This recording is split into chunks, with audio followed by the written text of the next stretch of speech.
السلام عليكم. لا تنسوا الإعجاب بالفيديو والاشتراك في القناة تشجيعا لنا لنستمر بنشر المزيد إن شاء الله. كان يعمل في السلك العسكري النسائي في السجن. والله لقد قدمت السيف إلى السياف إلى أكثر من 30 رقبة ولم يحرك ذلك في نفسي شعرة. وفي يوم من الأيام تم القبض على فتاة ثم ألقيت في السجن. ما خبرها وما قصة هذه الفتاة؟ تعالوا معنا قليلا ليحدثنا هذا الضابط عن قصتها مذ أن خلقها الله عز وجل إلى أن دخلت السجن. يقول الضابط: نشأت هذه الفتاة الصغيرة بين أب وأم كانا لا يعرفان الله عز وجل طرفة عين حقا. أما الأب فقد سقط في أوحال المسكرات والمخدرات، لا يأتي إلا على آذان الفجر وفمه يعبق برائحة السكر. أما الأم فقد سقطت في وحل الشباب والغزلات والمعاكسات الهاتفية، وكانت تذهب وتروح مع كثير من الفتيان. نشأت هذه الطفلة وترعرعت في هذا البيت. إذا كان رب البيت للدف ضاربا فشيمة أهل البيت كلهم الرقص. نشأت وترعرعت على الذنوب والمعاصي حتى كبرت وأصبح عمرها قرابة 22 أو 23، أي أنها في عمر الزهور. فسقطت في نفس الوحل الذي سقطت فيه أمها من قبل، فأصبحت تعاكس الشباب وتكلمهم وتجلس الساعات الطويلة وتخرج معهم كثيرا. وقد تعرفت على 5 شباب أو 6، وكانت تخرج معهم جميعا وتذهب معهم جميعا، وكان لهم استراحة، لأن الأب كان لا يرجع إلا إذا أذن الفجر، والأم إما أنها خارجة والله يعلم مع من تخرج، أو أنها مغلقة على نفسها باب الغرفة تكلم بالهاتف. دارت الأيام والفتاة على حالها حتى أتى الله عز وجل بذلك اليوم الموعود، وإذا بالفتاة جالسة مع أولئك الشباب في استراحتهم، وكانوا يتعاطون السكر، فشرب الأول حتى بلغ الثمالة، والثاني والثالث والرابع، فلما وصل الكأس إلى هذه الفتاة حفظها الله عز وجل في تلك الليلة ولم تشرب، وإن كانت قبل ذلك كانت تشرب. فبينما الشباب قد غطي على عقولهم إذ قام أحدهم وقال: يا فلانة، وإني أستأذنكم أن ألقي كلمته بالعامية كي تتبين لنا الصورة على أجمل صورة. قال: يا فلانة. قالت: نعم. وكأني أراها وردة بين الشوك. يا فلانة. قالت: نعم. قال: أنا زاني بمت. لا إله إلا الله. فما كان من تلك الفتاة إلا أن اضطربت واشتد اضطرابها، ثم دخلت في أحد الغرف في الاستراحة، وكانت تعرف الاستراحة حق المعرفة، وأخذت الرشاش ثم خرجت على هذا الشاب وأطلقت عليه كل ما في الرشاش من الطلقات حتى خر على الأرض صريعا والدم يتصبب منه. انهرب الشباب وطاروا تطاير الجراد، ولم يبق منهم أحدا، ولم يبق إلا هذه الفتاة وذلك المجندل بدمائه.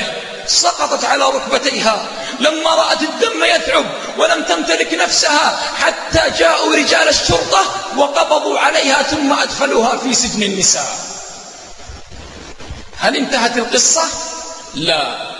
تقول أحد الشرطيات نقلا عن هذا الضابط: لما قبضت على هذه الفتاة وأدخلتها في السجن وقفت ولم تتحرك، وأخذت تنظر يمينا وشمالا، لا تدري ما الذي يدور حولها.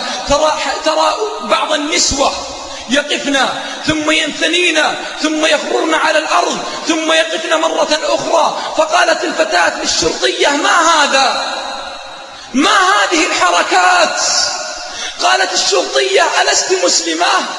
قالت: بلى أنا مسلمة، ولكن ما هذه الحركات؟ قالت الشرطية: هذه الصلاة ألا تصلين؟ قالت: والله إني أول مرة أرى هذه الحركات. تعرفون لماذا؟ لأن أبوها كان منشغلا عنها ولم يدخلها المدرسة، وأمها كذلك، فلم تعش إلا على الضلال والضياع والإهمال. المهم يا عباد الله، تقول الشرطية: فانزعجت لها وقبضت عليها أسبوعا كاملا أو يزيد، وأنا أعلمها مبادئ الإسلام، والصلاة وبعض القرآن، حتى دخل الإيمان في شغاف قلبها ولامس أوتار روحها، وأصبحت مستقيمة على دين الله عز وجل حق الاستقامة. ولم تقف عند هذا الحد، بل إنها ضربت أروع الأمثال في الدعوة إلى الله عز وجل، كما تقول الشرطية نقرا عن هذا الضابط: فلا تدخل فتاة في قضية زنا أو قضية سرقة أو أي قضية إلا تمسكها هذه الفتاة على جنب وتذكرها باليوم الآخر وبما عند الله عز وجل من الثواب والعقاب. فقلبت السجن إلى واحة دعوة إلى الله عز وجل. تقول أحد الشرطيات نقلا عن هذا الضابط: كنت في ليلة من الليالي أدور وأصول وأتجول بين الغرف والعنابر في ظلمة الليل، وإذا بي أرى نورا يتشعشع في أحد الغرف، فانطلقت إليه، فلما دخلت وإذا بتلك الشابة قائمة ناصبة قدميها بين يدي الله عز وجل تصلي الليل في جوفه. يا حبذا عينان في غسق الدجى من خشية الرحمن باكيتان. يقول الضابط: في خضم هذه الأحداث كلها جاء قرار القصاص، فطرقته وجعلته في درج المكتب ثم أغلقت عليه، وقلت في نفسي: هذه الفتاة غنيمة باردة أصلحت لنا السجن وكفتنا كثيرا من المشاكل نتركها فيه تدعو إلى الله عز وجل. ثم ذهبت إلى بيتي. مر يوم أو يومين أو ثلاثة، وإذا بأحد الشرط يتصل علي ويقول: تأتي بأسرع سرعة لأن تلك الفتاة اضطربت واغتلمت في مكتبك، تريد أن تقابلك الآن. فما كان مني إلا أن لبست لباسي ثم انطلقت إلى المكتب. فلما دخلت عليها قلت: ما الذي تريدينه؟ ولماذا كل هذا الإزعاج؟ فقالت: يا أبا فلان، أسألك بالله، أقرار القصاص قد صدر أم لم يصدر؟ قلت لها: وما شأنك وما دخلك؟ إن صدر فنحن المسؤولين بتنفيذه، وإن لم يصدر فنحن المسؤولين عن تأخره. اذهبي إلى مكانك في السجن. قالت: أسألك بالله،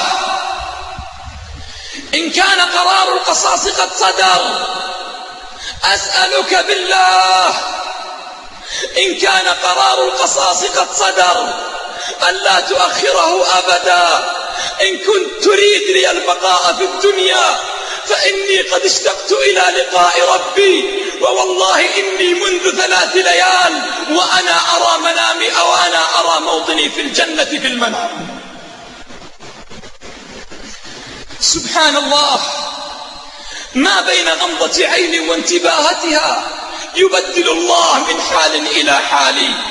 إن كنت تريد لي البقاء في الدنيا فإني قد اشتقت إلى لقاء الله، وإني منذ 3 ليال وأنا أرى موطني في الجنة في المنام. يقول الضابط: أخرجت لها قرار القصاص فسرت وهدأت، ثم قالت لي: يا أبا فلان، أريد منك حاجتين. فقلت لها: اسألي ما تريدين.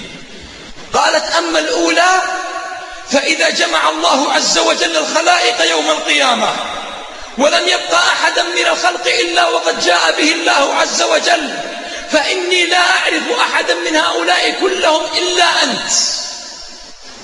إن خرج مني قبل القصاص أو بعد القصاص قدر أظفر.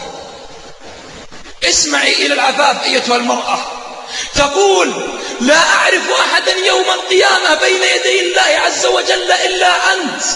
إن خرج من جسدي قدر أظفر قبل القصاص أو بعد القصاص. قلت: إن شاء الله. وما الثانية؟ قالت: أما الثانية فإذا دنا مني السياف ليضرب عنقي فأخبرني لأدعو الله عز وجل بما أريد. قلت لها: إن شاء الله. فانصرفت. فجاء ذلك اليوم الذي اجتمع فيه من الخلق ما لا يعلم به إلا الله. فلما أنزلت الفتاة في ساحة القصاص كشفوا عن عينيها وأخذت تقلب بصرها يمنة وشمله وتقول: لا إله إلا الله الذي خلق هؤلاء، ولا إله إلا الله الذي يحييهم بعدما يميتهم. ثم اقتربت منها وقلت لها: يا فلانة، لقد دنا السياف منك، يقول فرفعت أكف الضراعة إلى الله، ثم أخذت تدعو بلسان حار محترق من أقصى قلبها، تدعو على أمها وأبيها بالويل والثبور. يا لله، كيف تدعو على أمها وأبيها وهم حشاشة جوفها وريحانة قلبها، تدعو عليهم لما تذوقه في قلبها من الحسرة والألم، لما وجدته بين أولئك الشباب، عفوا لما وجدته بين أولئك الذئاب الذين نهشوا عرضها وأكلوا شرفها. تدعو على أمها وأبيها لأنهم أبعدوها عن الصلاة التي وجدت فيها اللذة الإيمانية، تدعو على أمها وأبيها لأنهم أبعدوها عن دين الله عز وجل ولم يقربوها منه. ضرب عنقها وتدحرج رأسها أمام الناس، ولم تنتهي القصة عباد الله إلى الآن. يقول هذا الضابط: اهتممت لها اهتماما شديدا وسألت عنها بعض قريباتي فقالت لي: لو رأيت مغسلة الموتى كيف كانت مزدحمة بالنسوة، والله لم يبقى امرأة حافظة لكتاب الله ولا داعية إلى الله ولا مستقيمة إلا وقد حضرت الغسل وارتفع اللجاج في المغسلة، كل واحدة منهن تقول: أنا أغسلها حتى قامت أحد النسوة وقالت: نجعل قرعة بينكن ومن خرجت عليها تغسلها هي. سمعت أيها الأب؟ سمعت أيتها الأم؟ أبناؤنا وبناتنا تشردوا بالذنوب والمعاصي، مزقتهم القنوات الفضائية وسحقتهم البلوتوثات، أصبحوا لا يدرون أين يذهبون، لا يعرفون درب المسجد، تراهم دائما أمام شاشة التلفاز أو أمام شاشة الكمبيوتر. عبد الله، وأنت يا أمة الله، أعرف أني قسوت باللفظ وشددت بالعبارة، ولكن والله ما هذا إلا لحرارة في قلبي على ما يحدث لبنات المسلمين وشبابهم. وإني أحذركم قول الله، وإذا قال الله بطل كل كلام. فاسمع بأذن قلبك أيها الأب، واسمعي بأذن قلبك أيتها الأم. أعوذ بالله من الشيطان الرجيم. يا أيها الذين آمنوا قوا أنفسكم وأهليكم نارا وقودها الناس وأنا وأنتم من الناس، نارا وقودها الناس والحجارة عليها ملائكة غلاظ شداد لا يعصون الله ما أمرهم ويفعلون ما يؤمرون.